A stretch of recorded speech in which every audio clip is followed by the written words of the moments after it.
क्या आप जानते हैं कि महाभारत के कई महान योद्धा अपने पिछले जन्मों की वजह से ही इस युद्ध में उतरे थे? हाँ, कई योद्धा तो पहले से ही श्राप, वरदान और अधूरे जन्मों के बंधन में बंधे थे। आज हम आपको बताते हैं महाभारत के महान योद्धा पिछले जन्मों में कौन थे। सबसे पहले भीष्म पितामह। भीष्म अपने पूर्व जन्म में महर्षि वशिष्ठ के शिष्य देवव्रत थे, जो धर्म और प्रतिज्ञा के पालन के लिए प्रसिद्ध थे। उसी तप का असर था कि अगले जन्म में वे भीष्म कहलाए। दूसरे हैं द्रोणाचार्य। द्रोण पिछले जन्म में ऋषि भारद्वाज के ही रूप थे, ज्ञान और तप के प्रतीक। इसलिए इस जन्म में वे दुनिया के सबसे बड़े धनुर्विद्या गुरु बने। कर्ण की बात करें तो कर्ण अपने पूर्व जन्म में सूर्यदेव के परम भक्त और दानी योद्धा थे। दानवीरता उनके स्वभाव में इतनी गहरी थी कि अगले जन्म में भी वे दानवीर कर्ण के नाम से अमर हो गए।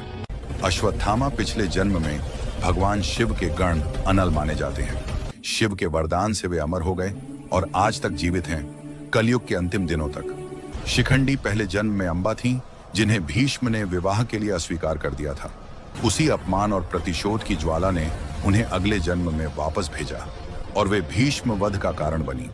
अर्जुन पिछले जन्म में ऋषि नारा के रूप में जन्मे थे, जो नारायण यानी श्री कृष्ण के साथ हमेशा रहते थे। इसी कारण अर्जुन और कृष्ण का बंधन इस जन्म में भी दिव्य और अटूट था।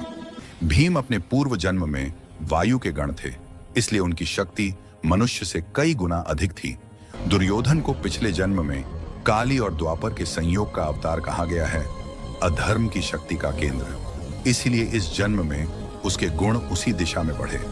लेकिन कहानी यहीं खत्म नहीं होती, क्योंकि एक ऐसा योद्धा भी था जिसका जन्म, उसका पूर्व जन्म और उसकी भविष्य की नियति तीनों मिलकर महाभारत के सबसे बड़े रहस्य का रूप लेते हैं। और आज तक किसी को नहीं पता वह योद्धा असल में कौन था। अगर आप उस रहस्यमयी योद्धा का नाम जानना चाहते हैं तो कमेंट में लिखिए नेक्स्ट पार्ट, क्योंकि उसका सच पूरे महाभारत की दिशा बदल देता है।